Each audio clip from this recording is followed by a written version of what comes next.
Hello there, and welcome back to another edition of the Hot Lab Classic Remastered. This time we take a look at the 1995 Mitsubishi GTO SR, aka the 3000 GT. This is our third of the naturally aspirated GTOs that we've had go around. So, in the same way that the 300ZX has its naturally aspirated and turbocharged versions, as does the Supra, so does the GTO, and interestingly enough, they all make about the same amount of power. The max power on basically all of these cars is about 400 horsepower, in this case of the GTO 397. Although, of course, the GTO is the best performing of all of them because it is all-wheel drive as opposed to rear-wheel drive. So, yeah, these cars have been setting very consistently the same lap time, so it'll be interesting to see how this one stacks up compared to the other ones. We've had the 97 that had the race mod. This one does not, so I'd expect it to be slightly slower than that. But also, how much difference does race mod really make when you haven't got that much power to begin with? I guess we'll find out. Four-wheel drive, 397 horsepower, 1,468 kilos. It is also worth mentioning, I tried to specifically target the red on this car, and that took a long time to find one in this specific colour, because I wanted all the GTOs to be different colours. So, you know, we had a blue one, now we've got a red one, I think we've had a white GTO as well, so, you know, I really wanted to get all the colours, and we've had a Timberland green one as well, I think. Yes, we have actually, that was the twin-turbo MR. Anyways, this car is going to get 6 laps of the Motorsports Land track to set the best time it possibly can. Our current leader is not a Mitsubishi GTO, as it once previously was. It is actually the Audi TT LM edition, which came and shook our leaderboard to its core last time out, a 26.690. The GTO LM editions didn't beat it, so do you really think the naturally aspirated car is? Absolutely not.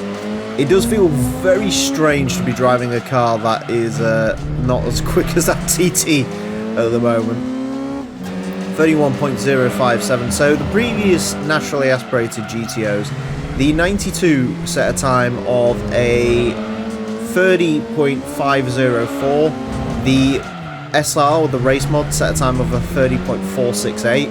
I do think this car gained some weight between the first gen and this gen, so I do think this car might end up being the sort of slowest of all three of them, but we will find out through our extensive testing here on the Hot Lap Classic.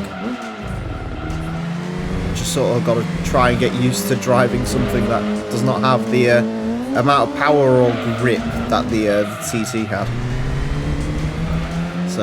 But no, this is still a very good vehicle. I mean, as I've spoken in the intro, if your choices are between a naturally aspirated Supra 300ZX or this is the one to go for. At the end of the day, you know, the GTO gets mocked for its weight, and I can understand why, and this does feel like a heavy car, there is no doubt about it. But it is, you know, better to have, I mean, all of those cars are heavy. The 300ZX is, even with full weight reduction, are only like 100 kilos lighter than this. Supras, I think, weigh about 1,200 kilos.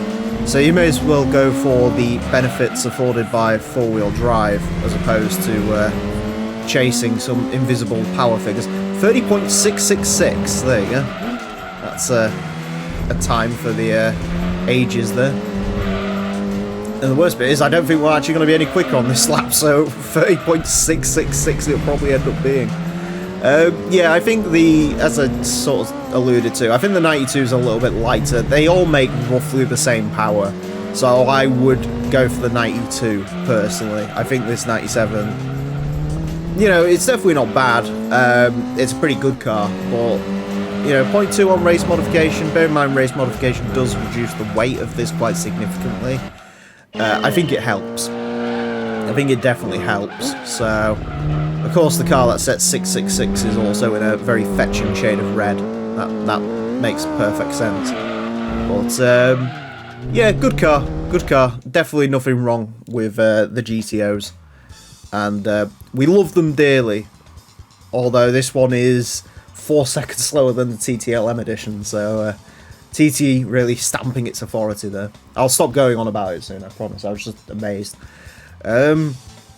Yeah, anyways, a 30.666 will put this into 191st place. Goes in between the Ford Mustang GT and the TVR Griffith 500, which is actually a very good place for this to end up. It is quicker than the Renault Laguna, quicker than the Toyota MR2 GTS, that's the 500 horsepower version. Quicker than the Golf V5, quicker than the Dodge Intrepid. In terms of things quicker than it, I mean, the only real contemporary cars quicker than this is, of course, the aforementioned other naturally aspirated GTOs. E36 is a little bit quicker, but that has a lot more power and a lot less weight. Sylvia Spec S, same sort of situation. And the NSX, I mean, I think that was making about 450 horsepower as well. So, yeah, I'd say that's a really good result for the GTO. Although, obviously, as I mentioned, I mean, the 92 is 0.15 up the road, and honestly that's probably the car I'd suggest you go for, just because it is a little bit lighter. It also looks better in my opinion. So yeah, and again about 0.2 down on what, well, almost exactly 0.2 down on what this had with race mod, which sort of correlates with what I think race mod adds to the cars, especially big heavy ones like this. So yeah, there you go. Anyways, that's it for this episode. Thank you all very much for watching. Join me next time when I will be driving something completely different. Until then, farewell.